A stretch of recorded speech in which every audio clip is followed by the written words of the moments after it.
నాన్నగారు, మిమ్మల్ని నాన్నగారు అని పిలవడానికి కారణం కూడా మా అమ్మే.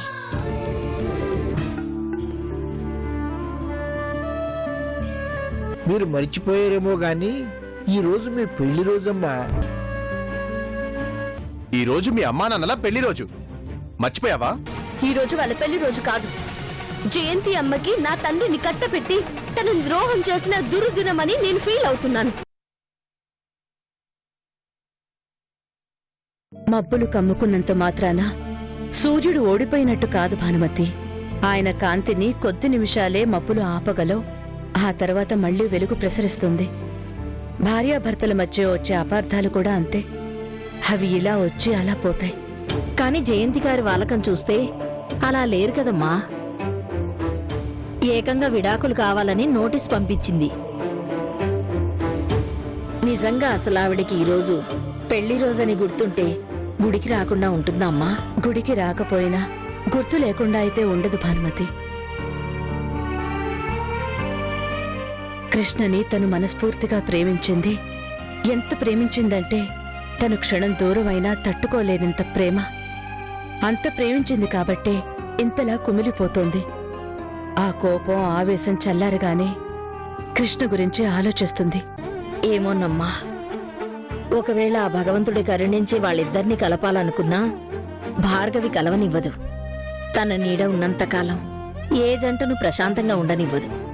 అన్నేళ్లు పెంచిన నాకు తెలుసమ్మా. భార్గవి అనుకుంటే వాళ్ళని శాశ్వతంగా విడదీస్తుంది. ఆ దేవుడి శక్తి ముందు భార్గవి ఎంత భానుమతి. ఆయనకి నిజమేంటో తెలుసు, ఎవరికి న్యాయం చేయాలో తెలుసు. వాళ్ళిద్దరూ గుడికి రాకపోయినా ప్రసాదం వాళ్ళకి ఎలా చేర్చాలో నాకు తెలుసు. నువ్వు ఆశ్రమానికి వెళ్ళు, నేను ఆ పని చూసుకుని వస్తాను. ఇటు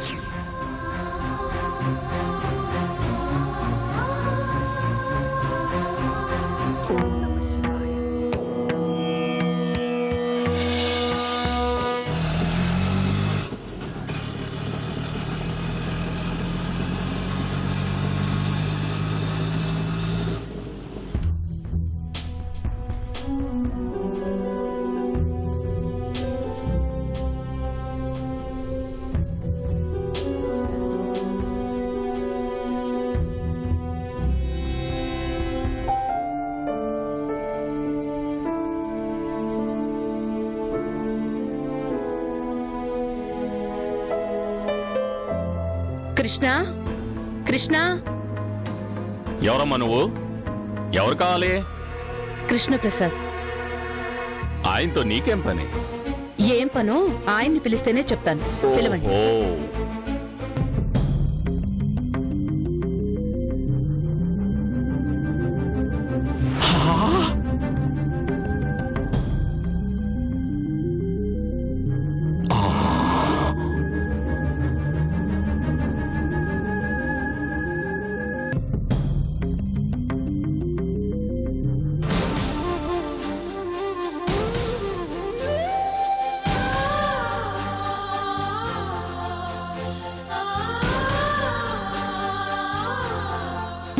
అమ్మా,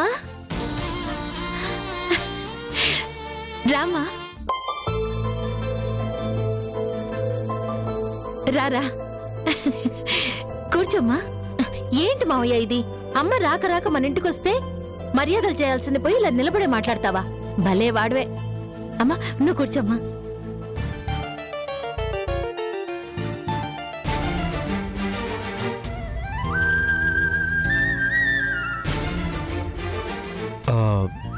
వదినా, కృష్ణ, నువ్వు ఏంటమ్మా, ఏంటలా ఆశ్చర్యపోయి చూస్తున్నావు? నువ్వు చూస్తున్నది ఎవరినా అనా? ఈయన మీ మరిది కృష్ణప్రసాద్ గారే. నాకు కన్న తండ్రే.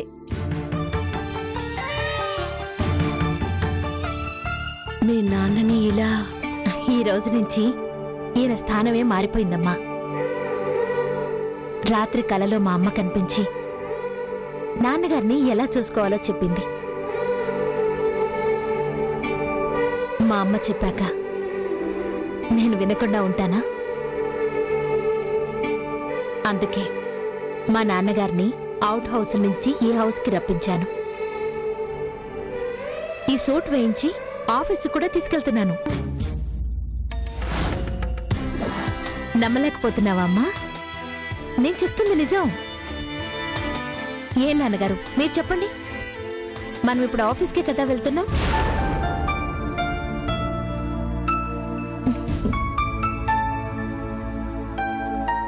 అవును వదినా. అదిగో చూసావా అమ్మా, సమయానికి నువ్వు కూడా వచ్చావు. నన్ను దీవించమ్మా. కృష్ణ, ఈరోజు మీ పెళ్లి రోజని గుళ్ళో అర్చన చేయించి ప్రసాదం తీసుకొచ్చాను. అవునా? మరి ఈ విషయం ఇంత ఆలస్యంగా చెప్తావేంటమ్మా? ఏం నాన్నగారు, మీరైనా గుర్తు పెట్టుకొని చెప్పాల్సింది కదా. ఫోన్లేండి, ఓ మంచి రోజునే మీరు నా తండ్రిగా ఆఫీస్కి రాబోతున్నారు. ప్రసాదం తీసుకోండి.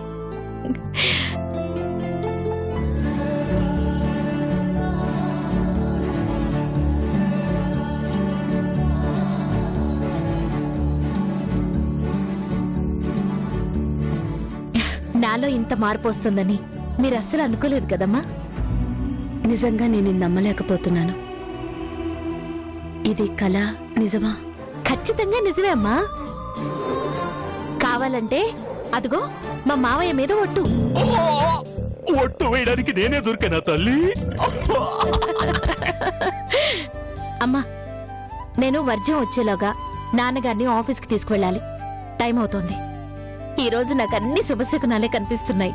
అమ్మ కల్లో కనిపించి చెప్పడం, నాన్నగారి పెళ్లి రోజు ఈ రోజే కావడం, మీరు గుళ్ళో పూజ చేయించి ప్రసాదం తీసుకొని రావడం, అన్నీ అలా అలా కలిసి వస్తున్నాయి.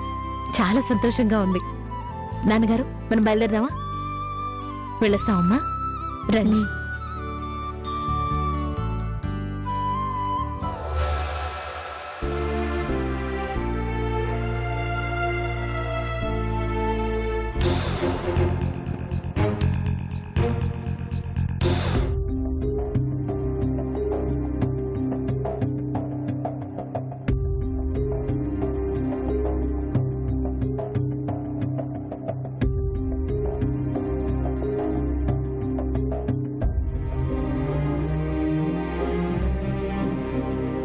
భగవంతుణ్ణి జయంతిలో మార్పు తెచ్చి కృష్ణ జీవితం బాగు చేయమంటే భార్గవిలో మార్పు తెచ్చాడేంటి?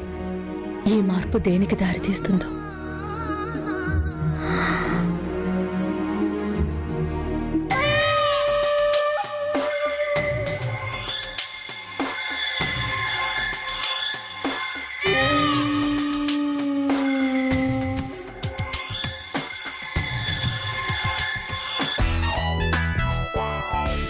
ఏయ్, ఏడి దిష్టి బొమ్మలు అలా నిలబడ్డా? పక్క జరుగు. ఇంట్లో చెత్తంతా బయటికి తోయాలి. జరుగు.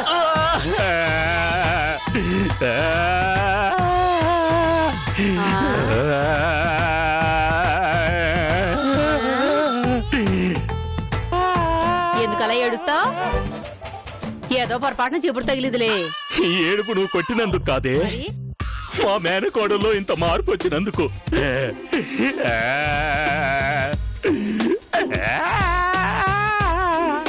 ఏదో సచ్చినోడు, ఇంకా నాలుగు తగిలించాల్సింది. పీడ విరగడయ్యేది.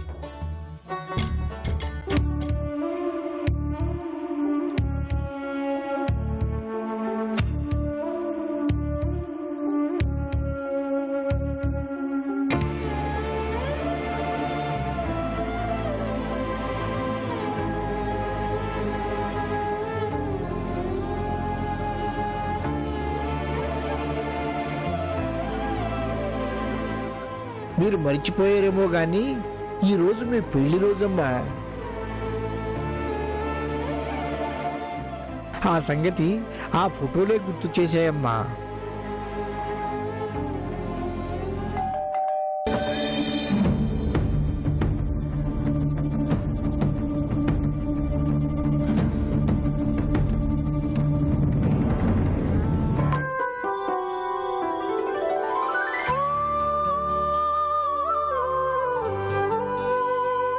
రాక్క,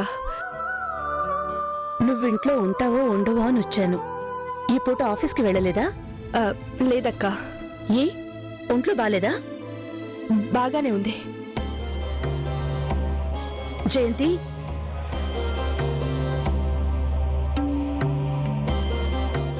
మనసు బాగోలేదు కదూ? నాకు తెలుసు. ఈ రోజు మీ పెళ్లి రోజు అనే విషయం నీకు గుర్తుంది. అదే తలుచుకుంటూ ఫీల్ అవుతున్నా. అదేం లేదు. నువ్వు కాదన్నా నీ చెంపల మీద జారిన ఆ కన్నీటి చారలు చెప్తున్నాయి నీ మనసెంత బాధపడుతుందో. నిజంగానే బాధపడుతున్నాను. ఎందుకు నా జీవితంలో ఈ రోజు వచ్చిందా అని బాధపడుతున్నాను. అసలు ఈ రోజు రాకుండా ఉండుంటే, ఆ మోసగాడు నా జీవితంలోకి రాకుండా ఉండుంటే నా జీవితం చాలా ప్రశాంతంగా ఉండేది. ఆ దేవుడు ఎందుకు ఈ రోజు తెచ్చాడా అని కుమిలిపోతున్నాను. తప్పమ్మా, భగవంతుడు ఎప్పుడూ తప్పు చేయడమ్మా. ఆ క్షణం మనకలా అనిపించినా ఆయన లెక్క ఎప్పుడూ కరెక్ట్ గానే ఉంటుంది. అది మనకి ఈ రోజు అర్థం కాదు. ఏంటక్క కరెక్ట్? నా జీవితం నాశనం చేయడం కరెక్టా? ప్రాణం కంటే ఎక్కువగా ప్రేమించిన మనిషి నలుగురిలో నా నమ్మకం మీద చావు దెబ్బ కొట్టడం కరెక్టా? ఏది కరెక్ట్? చూడు జయంతి, నీకు కృష్ణకి మధ్య వచ్చింది అపోహ మాత్రమే. అపోహలు పొగమంచులాంటివి. దూరం నుంచి చూస్తే చాలా దట్టంగా కనిపిస్తాయి. దగ్గరికెళ్లి చూస్తే మన చేతికి కూడా తాకు. మీ మధ్య అపోహలు కూడా అలాగే కరిగిపోవాలని ఈ రోజు మీ పెళ్లి రోజని గుడికెళ్లి పూజ చేసి ప్రసాదం తీసుకొచ్చాను. తీసుకో అమ్మా. నా జీవితంలోంచి ఈ రోజునే తుడిచేయాలని నేను అనుకుంటూ ఉంటే నువ్వొచ్చి ప్రసాదాలు పంచుతున్నావాక్క? పిచ్చిదానా, నువ్వు కావాలనుకుంటే ఆ దేవుడు మమ్మల్ని కలపలేదు. ఈ రోజు నువ్వు కాదనుకుంటే మీ మధ్య ఉన్న సంబంధం చెరిగిపోదు. ఆ తాళి నీ మెళ్ళో ఉన్నంతకాలం, నీ కంఠంలో ప్రాణం ఉన్నంతకాలం ఆ తాళి విలువ తగ్గదు, మీ బంధం కనుమరుగవ్వదు. తాళి బంధం. ఈ తాళికి విలువ లేదనే, ఆ మనిషి నాకు అవసరం లేదనే విడాకులకి నోటీస్ పంపించాను. ఇంకా దీనికి విలువ ఎక్కడదక్కా? విలువ లేదు అని అనుకున్నాక దాన్ని నీ మెళ్ళోనే ఎందుకుంచుకున్నావు జయంతి? తీసెందుకు పారేయలేదు?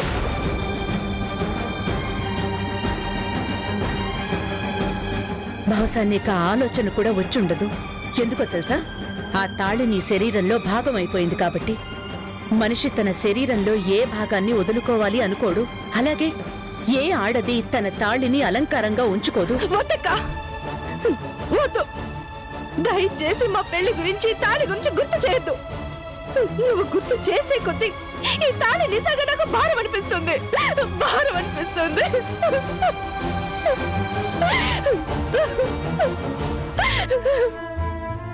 సరే జయంతి, నేను నిన్ను ఇబ్బంది పెట్టను. కానీ ఈ ప్రసాదం మాత్రం తీసుకో. ఇది మీ పెళ్లి రోజని పూజ చేయించిన ప్రసాదంలా కాకుండా నీకు మంచి జరగాలి అని ఈ అక్క పూజ చేయించిన ప్రసాదం అనుకో. నీకు కృష్ణ దూరం కావటమే మంచిదనుకుంటే దేవుడు అదే చేస్తాడు. కాదనుకుంటే ఆయన ఏం చేయాలో అదే చేస్తాడు. ఎవరి మాటలు నమ్మొద్దు, ఆ దేవుణ్ణి మాత్రమే నమ్ము.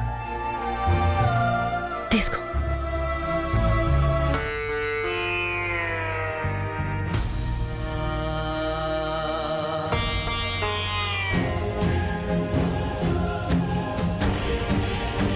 అమ్మా, ఏమిటమ్మా పని?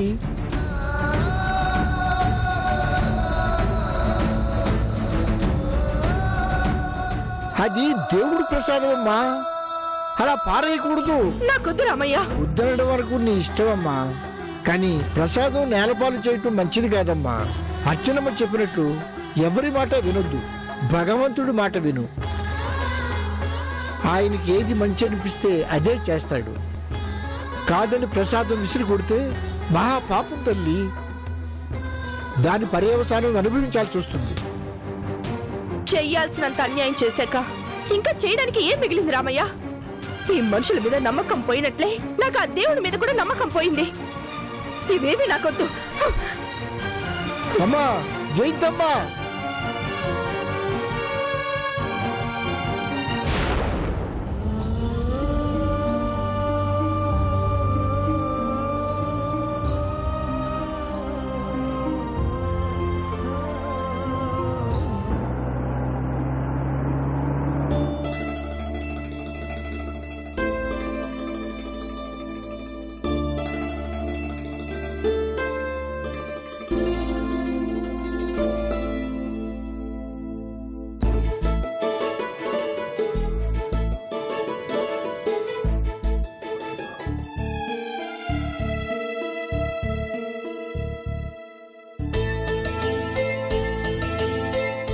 నాన్నగారు ఎందుకలా ఇబ్బంది పడుతున్నారు?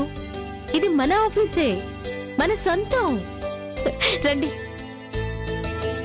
రండి నాన్నగారు, రండి. అర్థమైందా? Good morning madam. Good morning dear staff, అందరూ ఒకసారి ఇలా రండి. ఈ రోజు నుంచి మా నాన్నగారైన ద గ్రేట్ కృష్ణప్రసాద్ గారు ఈ కంపెనీకి మేనేజింగ్ డైరెక్టర్ గా బాధ్యతలు తీసుకోబోతున్నారు.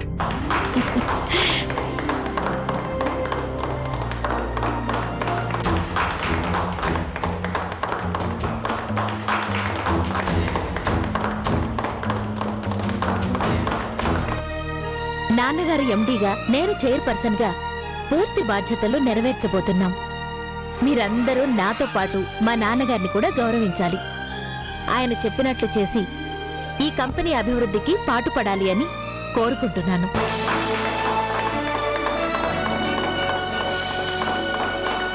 రండి నాన్నగారు.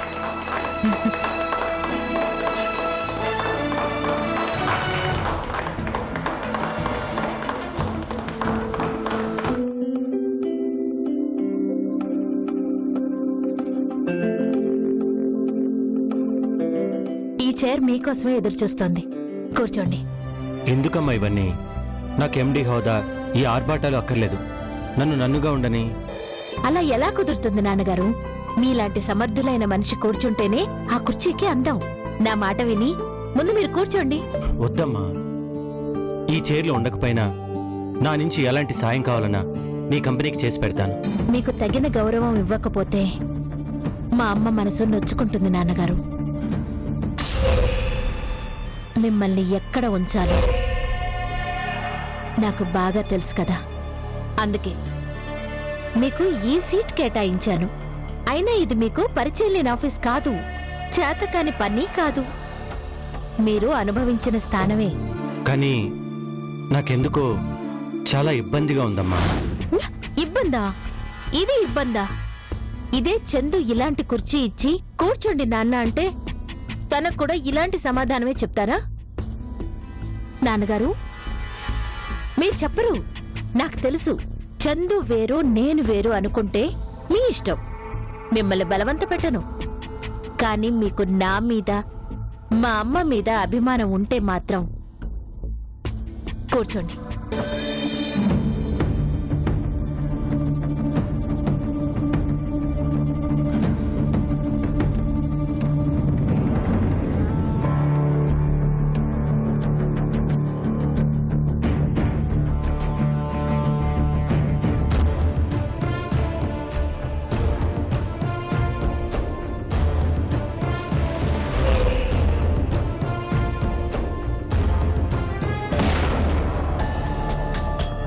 ఇప్పుడు మా నాన్నగారు అనిపించుకున్నారు. ఈ రోజు నుంచి ఈ కంపెనీ నీది. దీన్ని నీట ముంచుతారో పాల ముంచుతారో మీ ఇష్టం.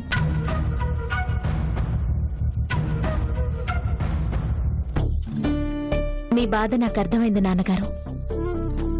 ఇన్ని రోజులు మిమ్మల్ని పని మనిషిగా చూసిన నేను ఈ రోజు ఉన్నట్టుండి ఎండీని ఎందుకు చేశాను అనే కదా మీ ఆలోచన? అదంతా గతం నాన్నగారు. గతంలో చేసిన తప్పులన్నింటినీ క్షమించండి నాన్నగారు. అయ్యయ్యో, ఇదేంటమ్మా? లే. నాకు తెలుసు నాన్నగారు, మీది మంచి మనసు. ఎలాంటి తప్పునైనా మీరు క్షమించేస్తారని మా అమ్మ చెప్పింది. అందుకే ఎండీగా మీ మొదటి ఫైల్ మీద సంతోషంగా మీరు సైన్ చేయండి.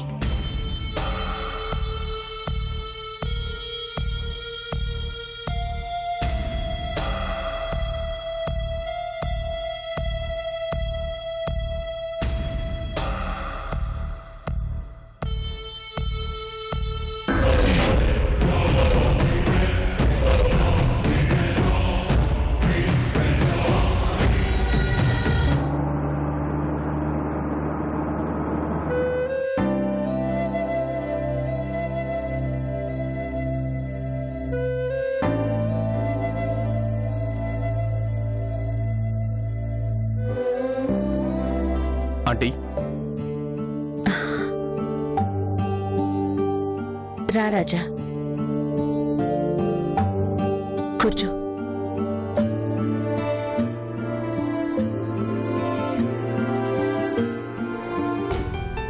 ఏంటండి ఏదో మాట్లాడాలి రమ్మని ఫోన్ చేశారు?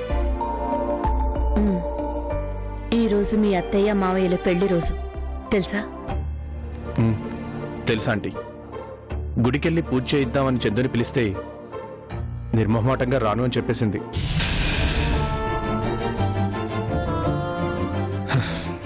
ఎందుకో ఆంటీ ఎంత చెప్పినా చందు అర్థం చేసుకునేలా కనిపించట్లేదు. అంకుల్ చెప్పినట్లు బహుశా నేనేం చెప్పినా అది ఇంకో నాటకం అనుకునేలా ఉందే కానీ నిజంగా అంకులే మోసపోయారని చెప్పినా తను వినిపించుకునే స్థితిలో లేదా ఆంటీ? నువ్వు చందు అర్థం చేసుకోలేదు అని బాధపడుతున్నావు, కానీ అక్కడ భార్గవి వాళ్ళ నాన్నని దేవుళ్ళ చూసుకుంటుంది రాజా. ఏంటంటే మీరు చెప్పేది? నిజం రాజా. గుళ్ళో అర్చన చేయించి ప్రసాదం తీసుకుని ఇంటికెళ్లేసరికి కృష్ణ సూట్లో కనిపించాడు తెలుసా?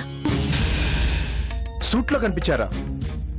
ఆ ఇంట్లో అవుట్ హౌస్ లో చిరిగిపోయిన చాప మీద పడుకునే మనిషిని ఇంట్లోకి తీసుకొచ్చి సూట్ వేయించిందా? అంతకంటే ఆశ్చర్యకరమైన విషయం ఇంకోటుంది. మీ మావయ్యని ఆఫీస్కి తీసుకెళ్లి ఎండీ సీట్లో కూర్చోపెట్టిందట. వాట్?